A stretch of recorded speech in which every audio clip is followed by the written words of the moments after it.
chaos all around us. I've lost my way, but not the fight. And I need you to stay alive. My mistakes of the past won't let me go. And I'm doing my best not to let it show. She sleeps while I think about my next move. It's fun and games until one gets open wounds. The scars don't seem to fade away. I'm praying for a better day. I lost my way, but not the fight. And I need you to stay alive.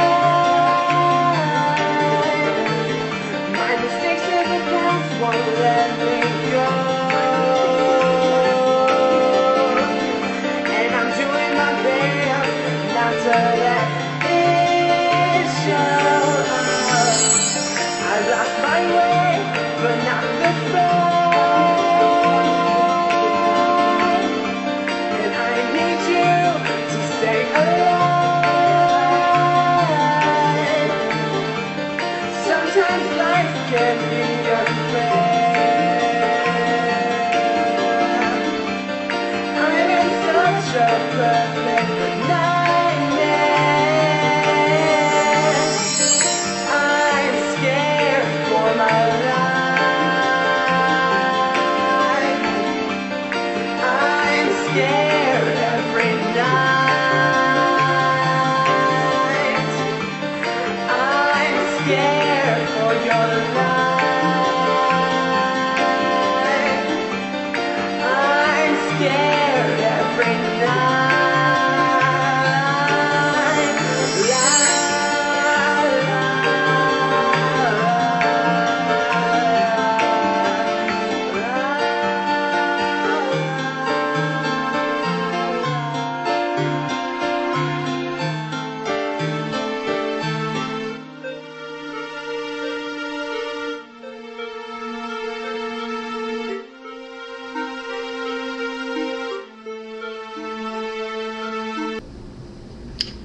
Hello, I'm Pete Gerlach. I'm the author of the nonprofit Break the Cycle website.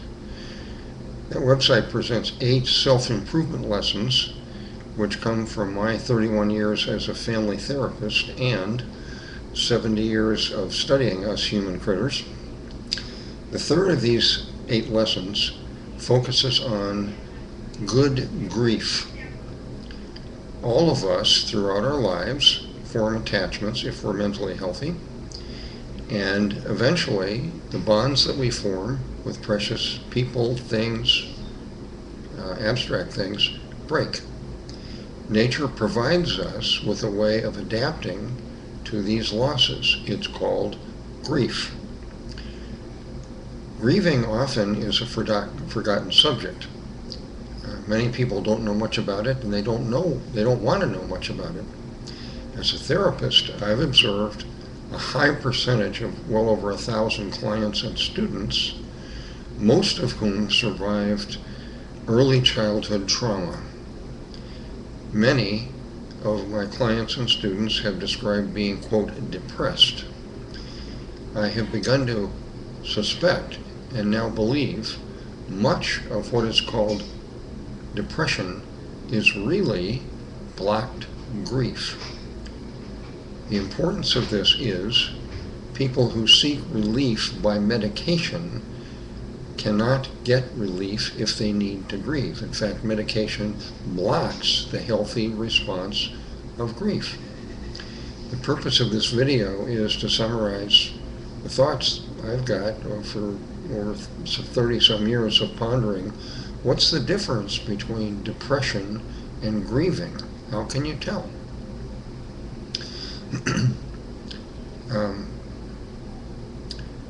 The symptoms of grieving and depression overlap, or in many ways are similar.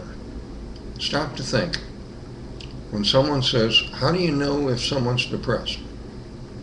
Think of the symptoms that come to your mind. Often the answer says something like,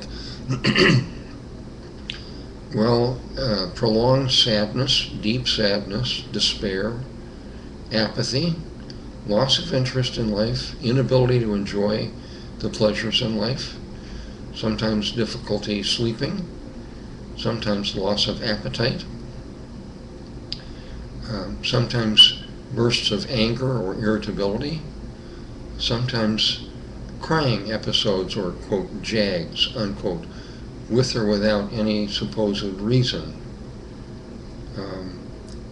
In extreme cases, some people have suicidal thoughts. They want to end their life because they feel despairing, which means hopeless.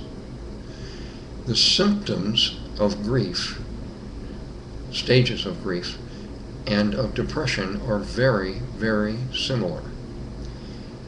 My proposal here is that most average people, including human service professionals and other college-educated people, often don't know how to distinguish between depression and grief. My experience over and over and over with hundreds of clients is those of us who were traumatized when we were very young, which is high percentage of the population, were taught not to grieve well, not to grieve in public, to get over grief as fast as possible, which goes against nature. It's like to digest your food faster. Many such injured children come into adulthood, and when they experience a loss, and they experience the symptoms of grieving, instead of saying, "Oh, I'm healthy, I'm grieving, this is good, let me be patient as the process unfolds and completes," they say, "Oh, I'm depressed," or people around them say, "Well, you're really depressed," including doctors. Often, I think doctors overprescribe medication, underprescribe the holistic solution, saying, "You know, it might be good to review if you've lost something of importance in your life recently. Perhaps you're grieving and you don't need medication." So, I mean to offer you the question, the next time you feel unusually sad, either in scope or duration or intensity, instead of assuming that you are, quote, depressed, also include the possibility maybe you are undergoing the normal healing process of grief. One way you can help yourself and help the people you care about in making this distinction, study lesson 1 in my website. It's nonprofit, there are no ads, I'm not selling anything except awareness. Lesson 1 will alert you to whether your true self is running your life or whether you are controlled by a well-meaning, myopic, false self. False selves indicate childhood trauma. Frequently, they mean you're not going to be able to grieve very well. So study lesson 1 and find out who's really running your life. If it's a false self, dedicate yourself to freeing your true self. That will indirectly, among many other benefits, that will help you grieve.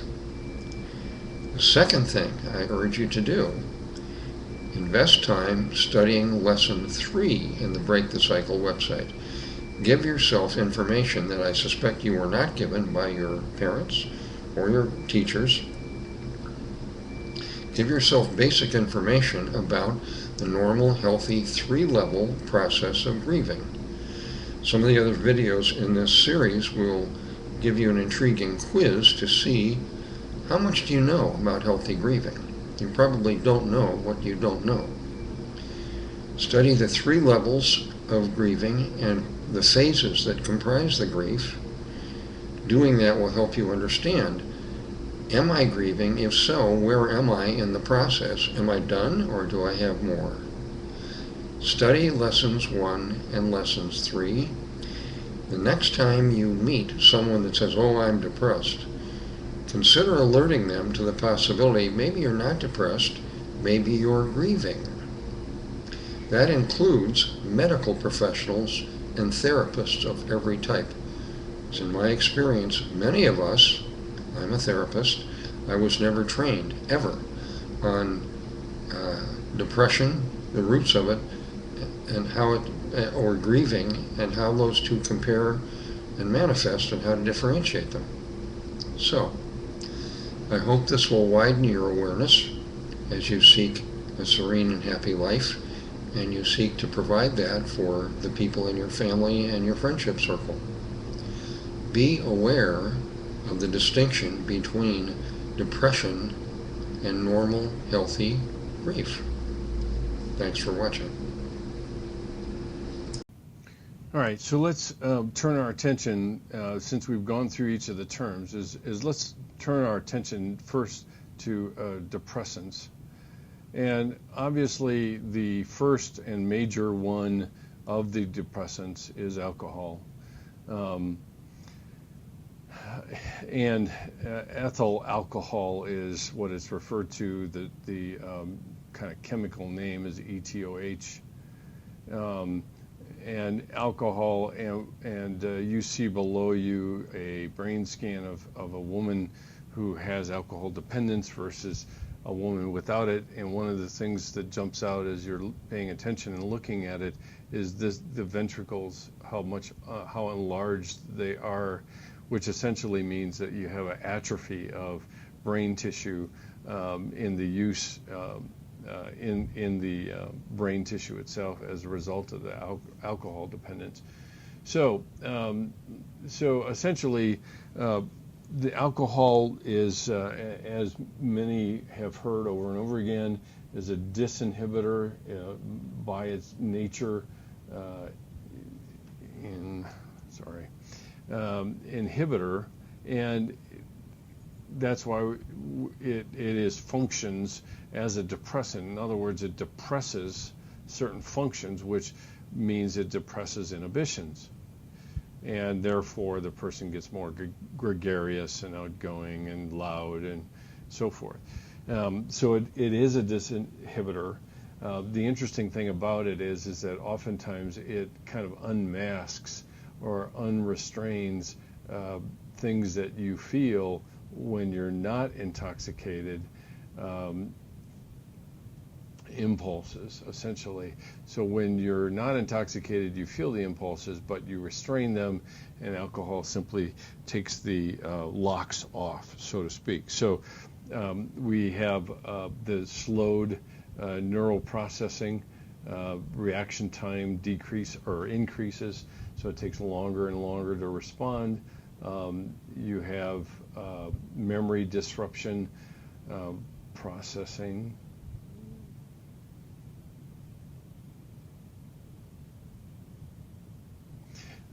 You have memory disruption, so either the person won't remember. More extreme cases of alcohol intoxication, they may black out altogether, but you have the disruption of memory, partly because of the impact of alcohol on the brain itself and the memory system, even in the limbic system, because remember, in the limbic system we had the hypothalamus. Self-awareness and self-control are also impacted. You see people do things that they would never do in real life because of alcohol, and impulsiveness follows suit, which is just another way to talk about the loss of self-control, impulsiveness. And then the last one, which I don't think you can underestimate, is something that we refer to as expectancy. And I'll just put expect here. Expectancy, the social context in which we have or take alcohol in, is directly impacted by the context in which we do it. And so if you're drinking solo, you will experience the effects of alcohol far slower than in a group environment. And that is an impact of the expectancy effect in alcohol. Parties are a place where people will often react with, I don't usually get drunk this fast, and that's part of the expectancy effect as well. So that's depressants. Now, let's turn our attention to barbiturates, which is the next segment. All right, we need to talk about just couple more that are part of the central nervous system depressants. And the alcohol is the most accessible and prevalent in terms of these depressant drugs are concerned. The first one is the barbiturates, and they function a lot like alcohol does. Oftentimes they are anti-anxiety type of medications. Examples of these would be, and some of these you probably have heard of, is Valium. It's probably the most well-known anti-anxiety medication. Another one is Librium. And again, they are used that way. Now, there are some, because of the impact barbiturates have as a central nervous system depressant, what that means is there is a high lethality rate.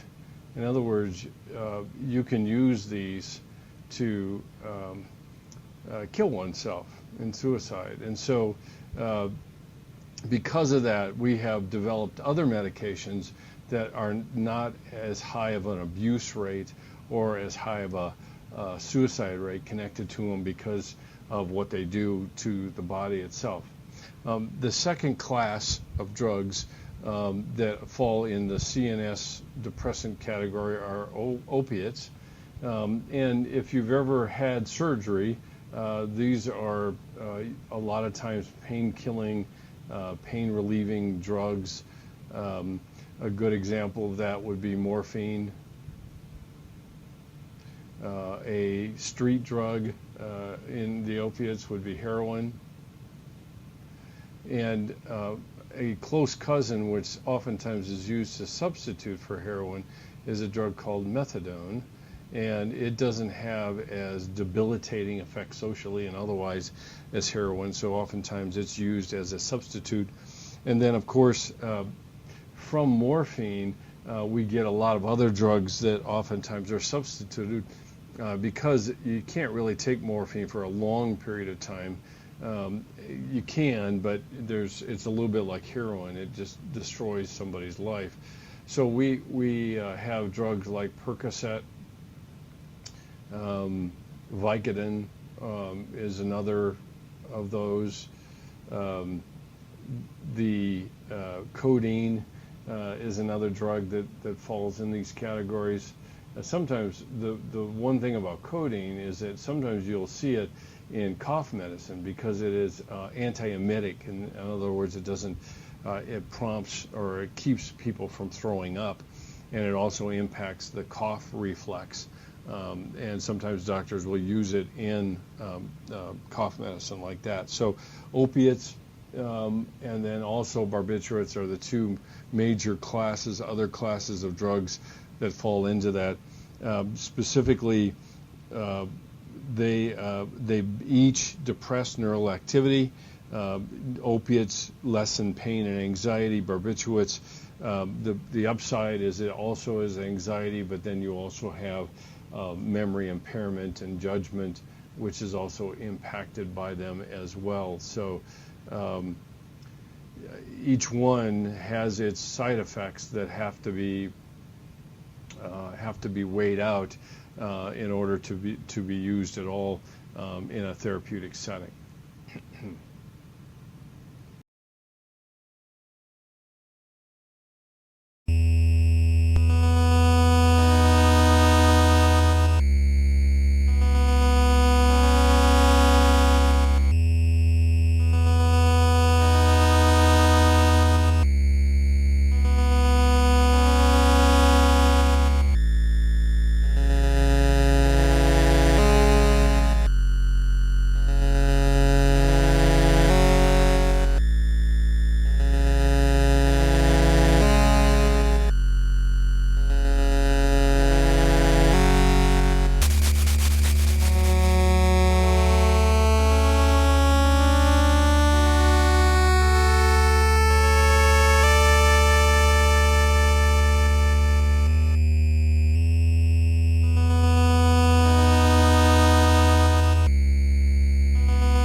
There is a commercial on TV right now in which I swear to God, they say to you, if you take this antidepressant and feel like killing yourself, you should talk to somebody first. Now, this is why medical marijuana and all marijuana should be legal.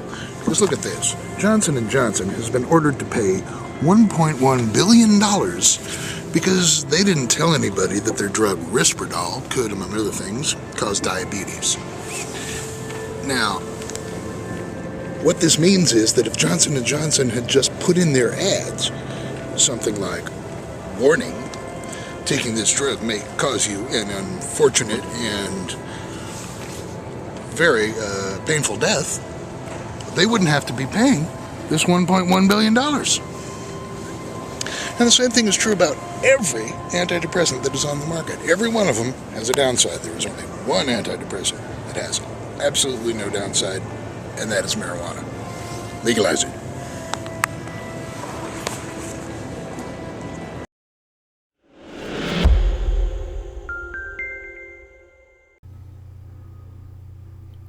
Depression affects more than 150 million people worldwide, making it a leading cause of losing healthy years of life as a result of disability.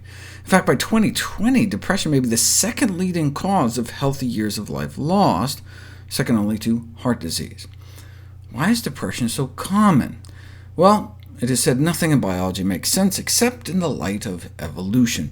But why would we evolve to get depressed? Depression poses a baffling evolutionary puzzle, if it has such negative effects, but yet it remains so common and heritable, meaning a big chunk of risk is passed through our genes. So there must be some kind of adaptive benefit. Otherwise, presumably, it would have been naturally selected against. Maybe depression is an evolutionary strategy for defense against infection.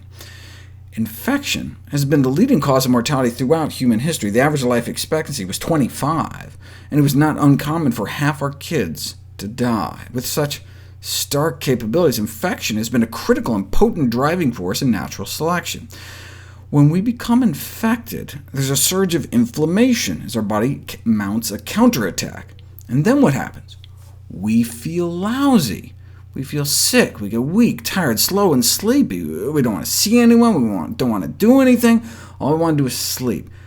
It's like we're depressed. And that's great for fighting infection. Not only does it help us conserve energy so we can put up a good fight, but reduces social contact. We're not running around infecting everyone. It's the same reason we evolved to think poop doesn't smell good, or decaying flesh. That keeps us safe from infection. In fact, we see this phenomenon with other social animals like honeybees and mole rats, who feel impelled to crawl off and die alone when they get sick, which reduces the risk for the rest of the community. The relationship between mental health and inflammation was first noted in 1887, for which the only psychiatrist ever win the award got a Nobel Prize. But what evidence have we accumulated in the centuries since that inflammation causes depression? Well, people who are depressed have raised inflammatory markers such as C-reactive protein.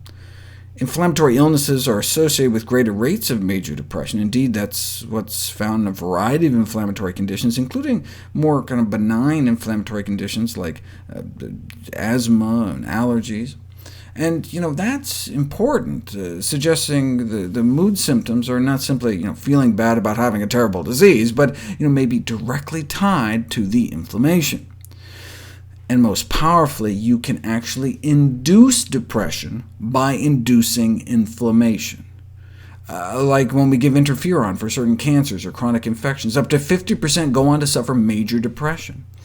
Even just giving a vaccine can cause enough inflammation to trigger depressive symptoms. Taken together, these studies are strongly suggestive of inflammation being a causative factor of mood symptoms.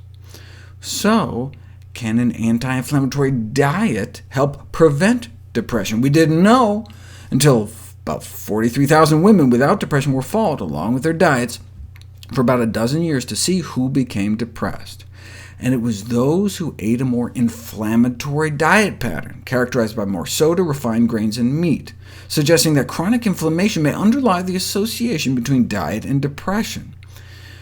Normally we think of omega-3s as anti-inflammatory, but they found fish to be pro-inflammatory, associated with increased C-reactive protein levels, consistent with recent findings that omega-3s don't seem to help with either depression or inflammation. The most anti-inflammatory diet is plant-based, which can cut C-reactive protein levels by 30% within 2 weeks, perhaps because of the anti-inflammatory properties of antioxidants. I've talked about this before, but never really explained why antioxidants are anti-inflammatory. See, oxidative damage caused by free radicals may cause an autoimmune response in the body by changing the chemical structure of otherwise ubiquitous molecules to generate new structures that the body attacks as foreign.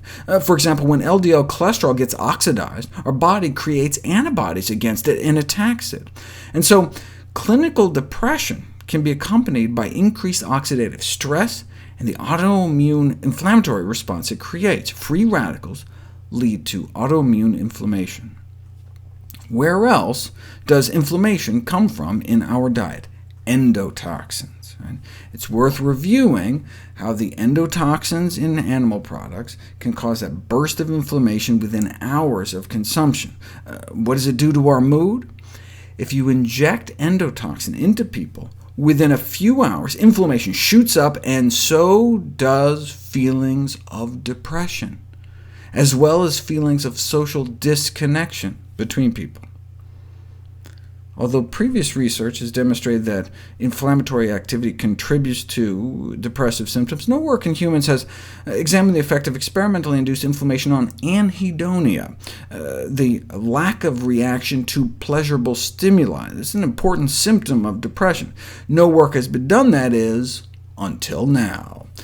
Within hours of endotoxin hitting their bloodstream, these experimental subjects not only started to feel depressed, but they had significant reductions in activity in the reward center of their brain. They were less excited about winning money playing video games, for example, in this study. But by eliminating animal products and eating antioxidant-rich diets, we may be able to prevent or treat depression.